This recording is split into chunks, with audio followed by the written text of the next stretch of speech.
let you know you make me glow. I feel so good, it's true. So glad that I have you. You love me so. Now all is bright, I'll always thank you for the glow, and thank you for the joy. Thank you for the love you give to me. I'm glowing, glowing inside with your love shining through. Thank you for everything you do. I'm glowing inside because of you. Ako po ay lubos na mabati sa lahat ng mga mag-aaral na nagsipagtapos. Dalangin ko po na makamit at matupad ninyo ang lahat ng inyong mga pangarap sa buhay. Ipakita ninyo ang mga taga-Valenzuela ay matalino at marangal sa pamamagitan ng patuloy ninyong pagsusumikap sa inyong pag-aaral. At tuluyan ninyong maipakita sa mundo ang inyong galing at talino sa anumang larangan. Gayon din po ang aking lubos na pagbati sa mga guro na walang sawang gumagabay sa ating mga anak sa paghubog sa kanilang mga pangarap. Ang ating mga guro ang tumatayong pangalawang magulang na siyang nagpapaunlad at tumutuklas sa mga kakayahan ng ating mga kabataan. Higit sa lahat, nais ko pong batiin kayong mga magulang na gumagabay, maalalay, at nagsusumikap upang mapag-aral ang inyong mga anak. Kung hindi dahil sa inyong pagsusumikap, ay hindi nila makakamtan ang tagumpay na ito. Totoo nga ang kasabihan na walang ibang pamana na maibibigay ang mga magulang sa kanyang anak na hindi mananakaw ng sino man kung hindi ang kanyang edukasyon.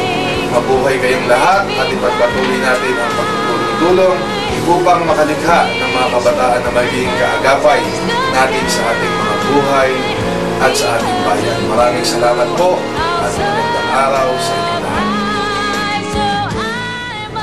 Ang buhay ng tao ay sadyang mahiwaga.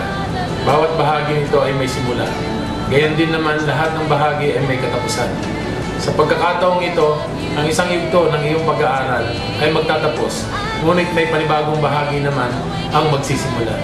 Sadyang ganyan ang mundo, at kung iisipin mo mabuti, higit na mahalaga sa pagsisimula o pagtatapos ay ang pagnanais mo magtagumpay sa iyong mga adhikain. Sa ngayon, ay binabati kita kaibigan ang isang maligayang pagtatapos, kasabay ng panalangin ng iyong tagumpay sa iyong buhay. Huwag mo lang kalilimutan na palagi mo ako kakampi at kahit kailan ay maaasahan mo ako makikinig sa iyong mga problema at tumulong sa abot ng aking makakaya. One team tayo sa edukasyon sa iyong tagumpay.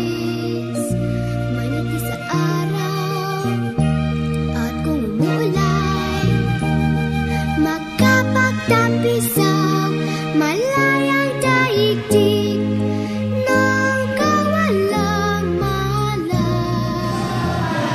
Sa inyong lahat, ang bunga ng kanilang pagpupunyagi at pagsisilap sa pag-aaral ay kanilang aanin ngayong araw ng kanilang pagtatapos sa kindergarten sa taong pampanungan 2009-2010. Bilang kanila, ating saksihan ang pagpasok ng mga batang City Pagkapos.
taga-Basit Pampuro, Dr. Nieves M. Rodriguez, kasama ang mga punong guro ng Silangang Distrito ng Valenzuela, nasusundan ang mga magulang, mga guro,